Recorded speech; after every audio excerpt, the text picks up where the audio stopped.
Hello and welcome to the Beatport podcast. My name's High Class Filter and I'll be with you for the next hour, guiding you through the best in new drum and bass. My guest on today's show is Mollie Collins, a DJ who at the age of 22 has already built up a global touring schedule, holds down a weekly show on Kiss FM and has fearsome skills behind the decks. I caught up with Mollie as she prepared to release her debut single and spoke about her plans to launch a label, how to develop your own signature sound as a DJ, and why she still holds down a residency in her hometown. Before we get into the interview, I'm starting you off with Lost and Found, the new single from Mollie Collins featuring Leah Guest.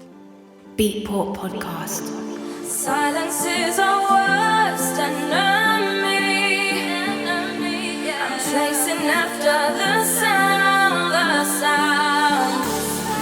So don't you hold your breath, baby. We have to be lost to then be found. Louder and louder, we're feeling the power. Higher and higher, I'm playing with fire. And I want you to know that I'm losing control. And I want you to know that I love it, love it, love it. And I want you to know that I'm losing control. And I want you to know that I love it, love it, love it.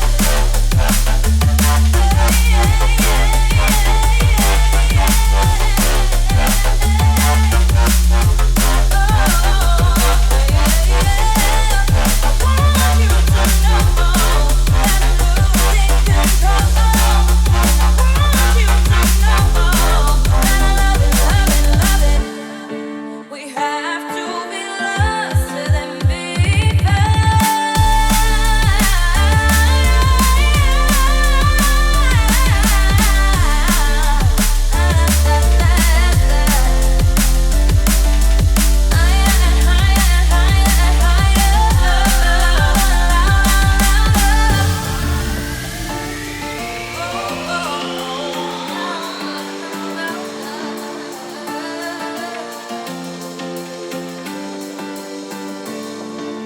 Silence is our worst enemy. I'm chasing after the sound. So don't you hold your breath, baby. We have to be lost to then be found. Louder and louder, we're feeling the power. Higher and higher, I'm playing with fire. And I want you to know that I'm losing control. And I want you to know that I love it, love it, love it. And I want you to know that I'm losing control. And I want you to know that I love it, love it, love it.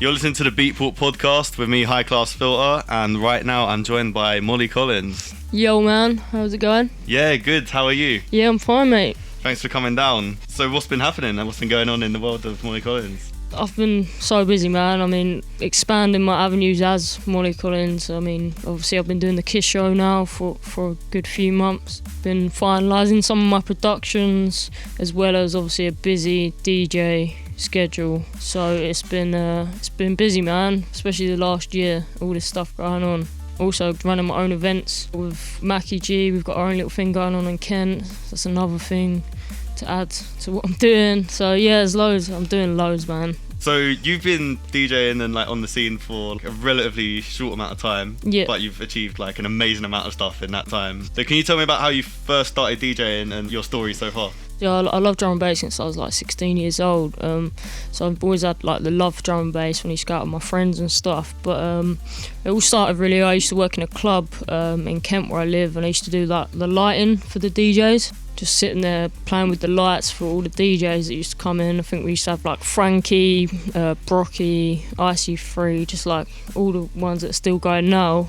And I used to do like the lights for them. And then I just thought, do you know what? Like I really want to do that, man. Like, that's what I want to do. So I began like trying to learn, and I bought some decks and put them in my bedroom, and then started to teach myself, and then started to play at the club like 5 a.m. sets and like the rubber slots, you know, as you do. And that's all started, man. And obviously started doing all the gigs, like the free gigs all over, taking as many as you can get, the room 2s, the room 3s. And then yeah, it just spiraled up and majorly went quick for some reason, but it just happened, man. I don't really know. Here we are. Everyone always asks me, and I'm just like, I don't know. Like, I don't know why, I don't know how. It just happened, man. I had to ride the wave as it come.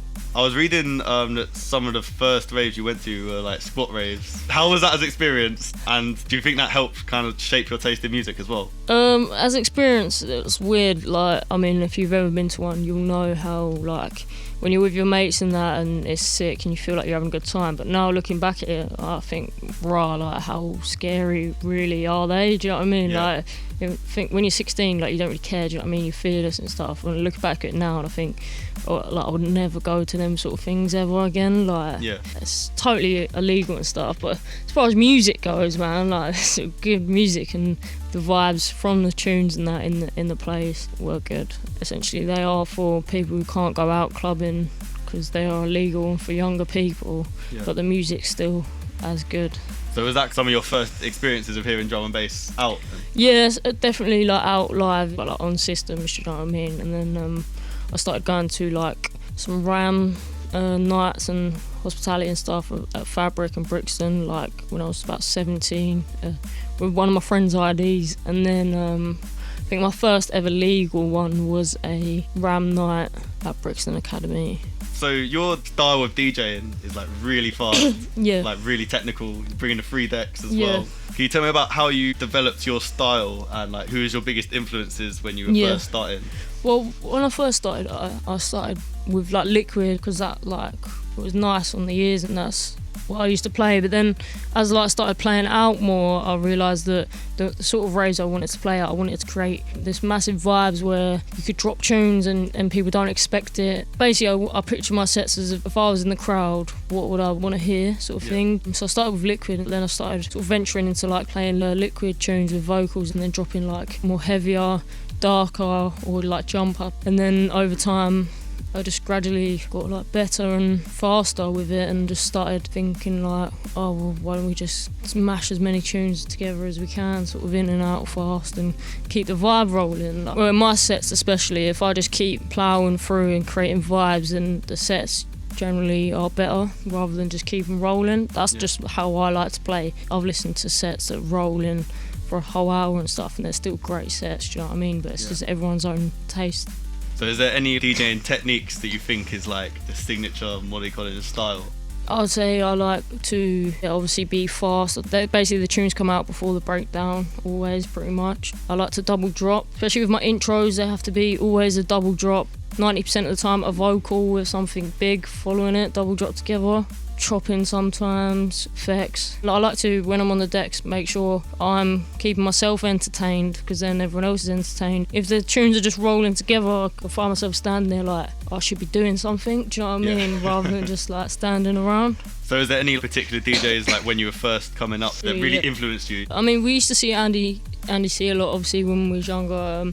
His sets like obviously blew my mind. Swift as well, he's like a double drop king, like it's mad. But yeah, I've had loads of different influences. There's this guy called DJ Red Hot. He plays like garage. And I've watched him play like because he used to play a lot in Kent, and like he used to influence me mad. Like his energy and what he used to do on the decks. I mean, that's like an influence for me outside of drum and bass. But I think I've just sort of like found my own style. Do you know what I mean? I think like as an up and coming DJ, like you should just find your own style and just stick with it. Because like as a DJ, like coming through as just a DJ, it's so hard. You have to be different because anyone could just come and just play tunes. You know what I mean? So you have to find your own signature way to do it.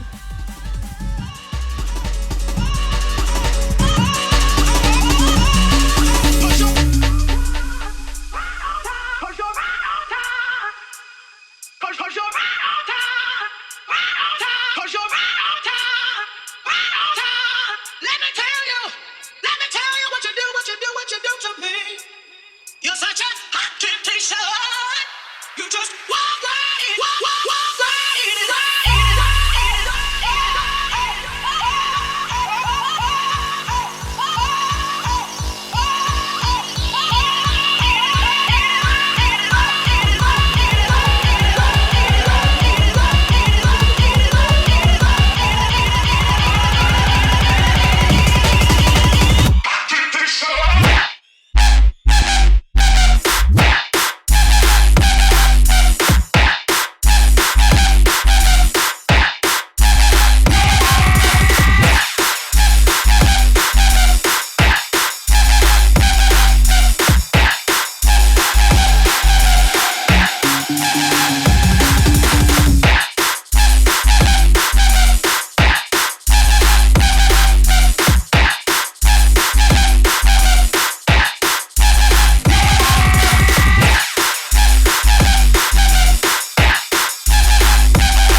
So you are currently holding down a weekly residency on Kiss FM, Yes. and then before that you were on Represent Radio. Yes. So how important do you think radio is to you as a DJ, and do you think it's like affected your DJing style like outside the radio as well? I think like every radio station is different. Like obviously on Represent, that is about the music, but it's also about the way you interact with the audience. Whereas I've gone to Kiss, and Kiss is my show. It's a specialist mix show, so my show is all about the mixing and the tunes and the fresh tunes.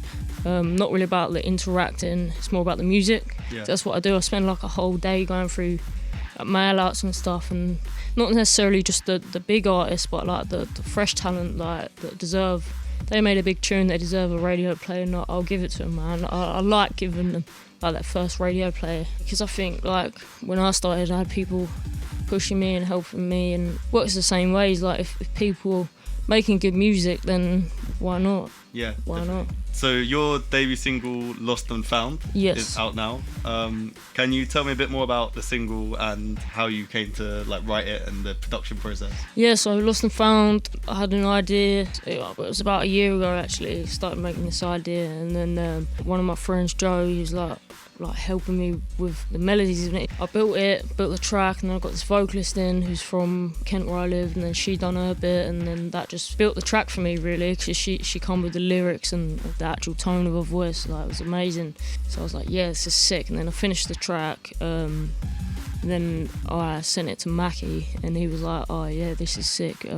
He wanted to have it, so yeah, we finished it up, mastered it, all that stuff. Yeah. Urban Dub helped with the mastering of it, and then that's it, man. That was it. It's born.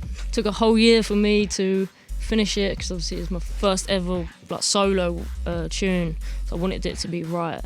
So as you were saying before, like most people probably got to know you originally just as a DJ, and now you're starting to produce as well. Yeah.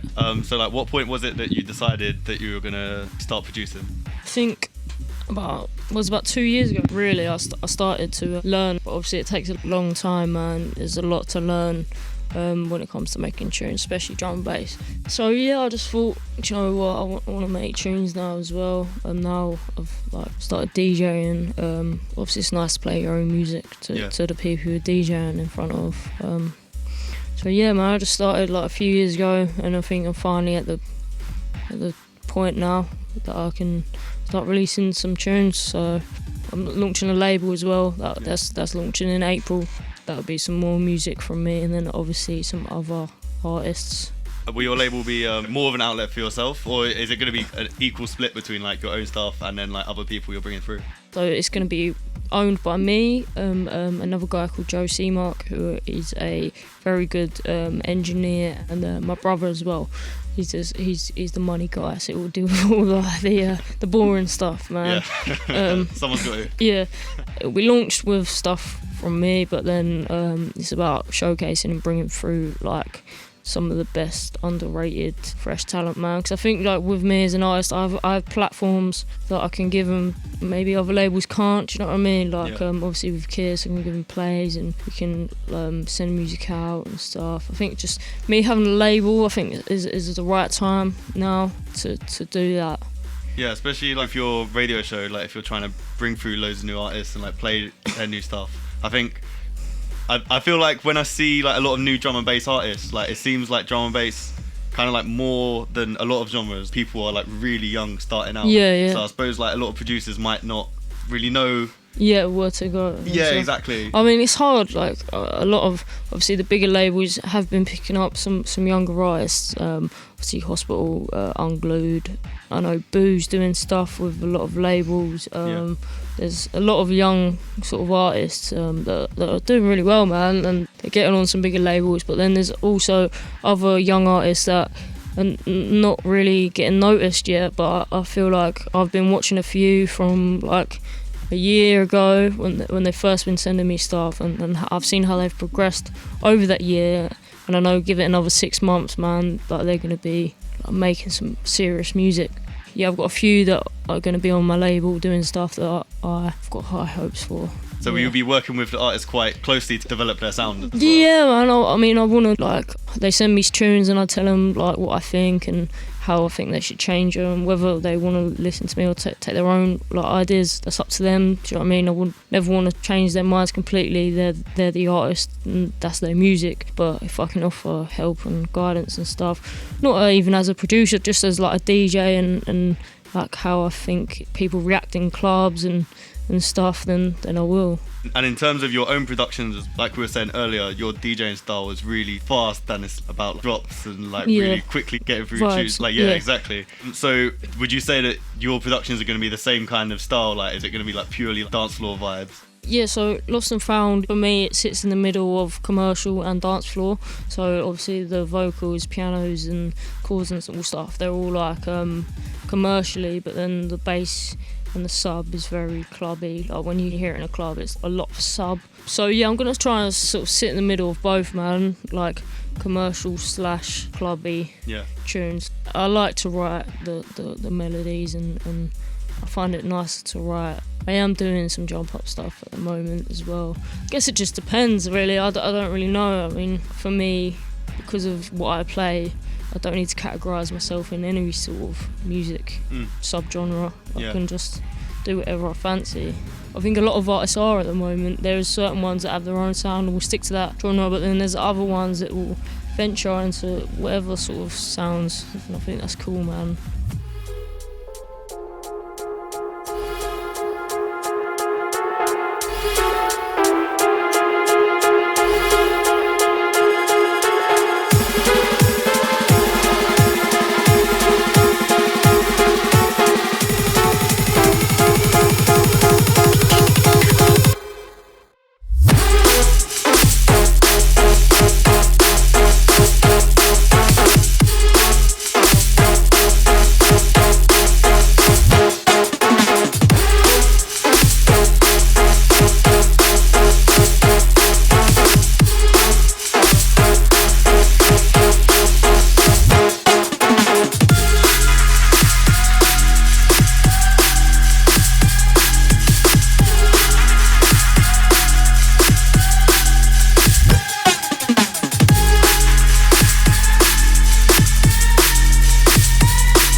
as someone who has achieved so much as a young DJ, if there's anyone listening who is like just starting out DJing, what would your biggest tips be to new DJs for like getting started and kind of getting your name out there? I'd say DJ competitions are a very good way of getting your mixes heard by people. More people will listen because they're looking for fresh mixes to listen to and stuff, as well as obviously whoever the comp is will listen and check it out. As well, obviously, like I said before, find your own style, because if you're just a DJ and you're coming through, then you need to have something different sort of than what someone else has got. I know it's bad to say, but as like this day and age is social media, man, you've got to be on point with all your social media avenues. Make sure you're easy to find, like all your socials are pretty similar mentions and stuff, and then your branding as well. Branding's very important because you take it more seriously, do you know what I mean? Yeah. The way things are at the moment, social media is so big, and like if your social media looks good and your branding's good, like people are more inclined to check you out more. So you could have like really good social media and people click on it, and then they might see your mix and then they might listen to your mix. Whereas if social media looks a bit like boring and stuff, they might not want to even look. I guess it's about like drawing people in like straight away. It is, man, because you see like people. If you look at some of the big artists like who have amazing branding and stuff, like it really helps. Like, not just an image, but with everything overall. Can you think of any examples that you do, particularly on your social media with your branding, that you think works really well for you? Instagram for me at the moment is my biggest social media platform. Yeah, man, it's just fun. Like, you can be a serious DJ, but I think like when you start to gain followers and stuff, like they want to see you as a person as well, because we're all still people. Like, it doesn't matter how big or how small you are, people still want to know you're still human. Yeah. Do you know what I mean? As well as posting serious stuff as you're like an artist, just remember that you're still actually human. People still want to see you having a laugh and being normal.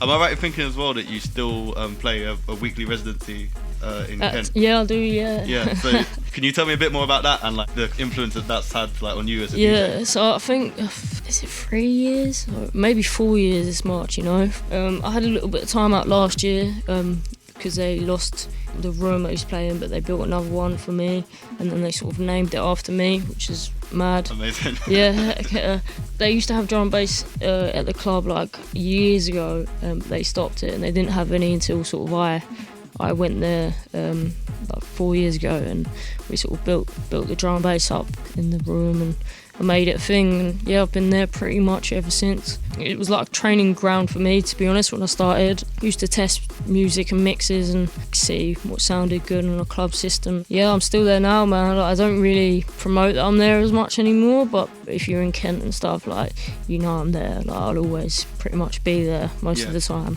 And it's sick now because I've got my own little residents within the room that will warm up for me, and like a few weeks ago, one of them called Panda. Pretty cool, he's a good DJ. We did like a little back-to-back, like for the hour after, we did like bassline, drum and bass, back-to-back mashup thing, and just cool, man. Like, that's just another thing of me still telling myself that I'm still like a normal person. I'm not no different from anyone else, and we can still have a laugh and just mess about, you know what I mean? Like, it's like 10 minutes from my house, and go down there with my mates and have a few drinks and just chill, man. Do you know what I mean? Yeah.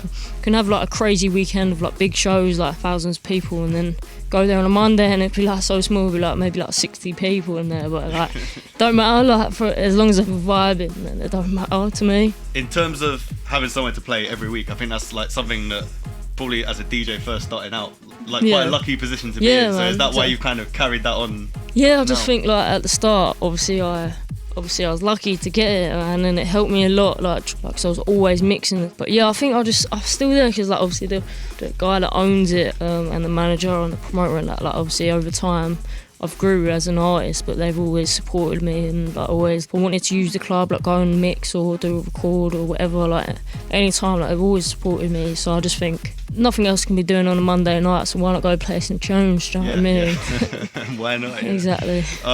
So what would you say has been the moment in your career so far that's made you think this is just like the craziest thing that you can imagine? To be honest, man, like every year, like things happen. When I went to Kiss, I was just like, this is crazy. Like, there's no way I'd ever thought that I'd be like doing things like this. And like obviously there's big shows, and you're like, how has that happened? Obviously every year I'm progressing, I'm working harder, I'm doing things.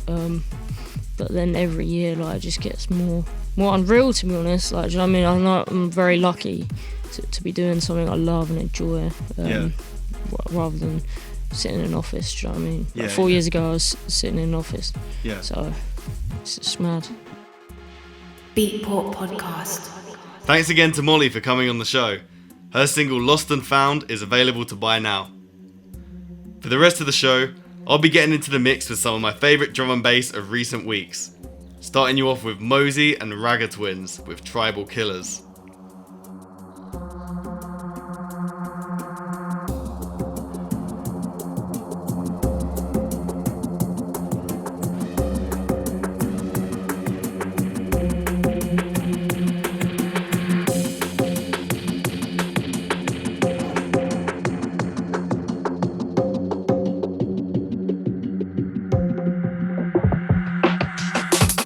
Unnatural mystic a blow through the ear. Ready and waiting for tribal warfare. Me head it clear, I get myself in a gear. Wild like a bushman down in a Zaire. No afraid of a thing, test me if you dare. Me take on lion, tiger and bear. So now you understand, say me don't have no fear. Me hear me tribal chant when me a draw near. Anything in the way, get chopped with the machete. Hear me a come, you me worry and fret. Elephant brain, so me never forget. That's why you shoulda never send them empty threat. Gonna make me get tribal. There won't be no survival. It will be like just suicidal, leading to a downward spiral.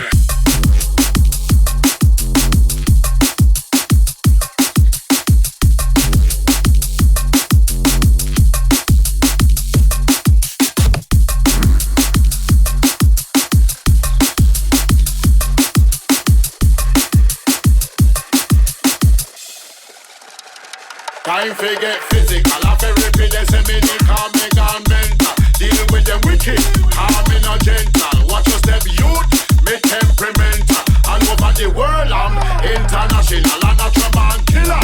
When me pan vinyl, from me get the top, me gone for your spinal. Leave you feeling stink, like a urinal. If me don't want you dead, me left you crippled. Lock you up for days till all your mouth are crippled. Me not on no manners, me not on no scruple. Like him make up the kill, boy.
That was Skeptical with Frozen, which was originally released back in 2013, but has just seen a re-release through Commercial Suicide's Foundations compilation.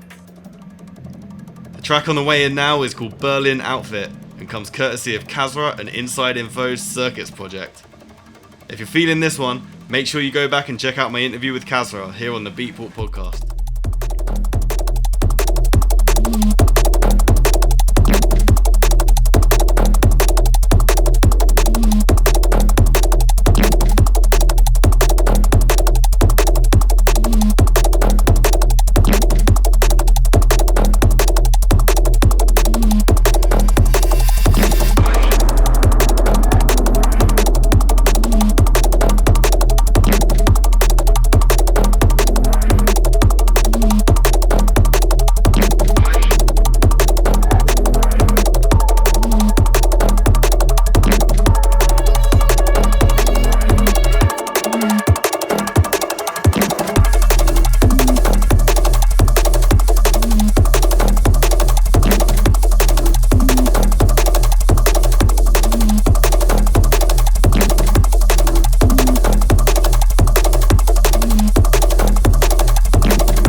This track's taken from one of my favourite releases of 2019 so far, from A Fruit. The track's called Bright Spot and comes from her debut release on Med School, out now.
Jaja every time. It don't take money, it takes you luck in your heart. And you will find Jaja every time. It don't take money, it takes you luck in your heart.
Jaja every time.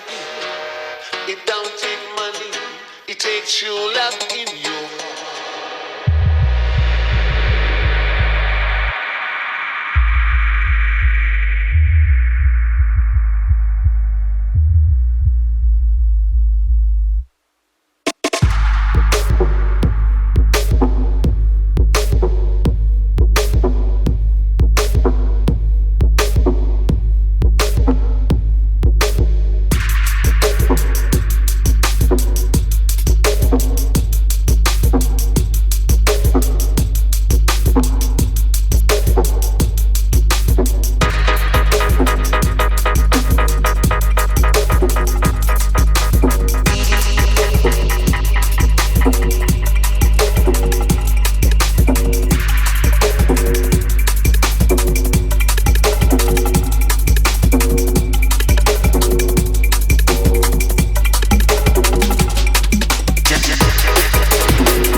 That's all I got time for on today's podcast.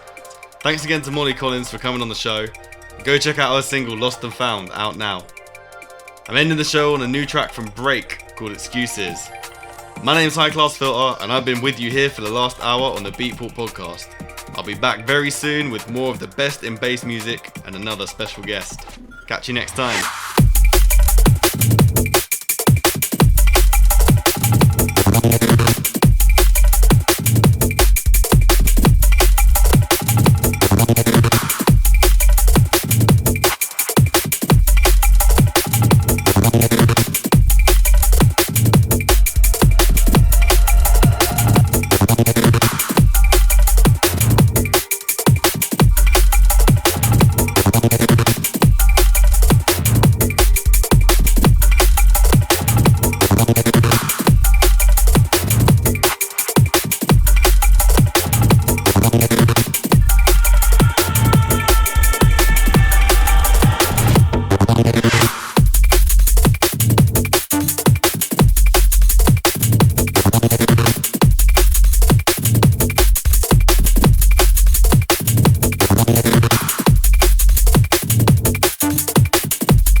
Beatport.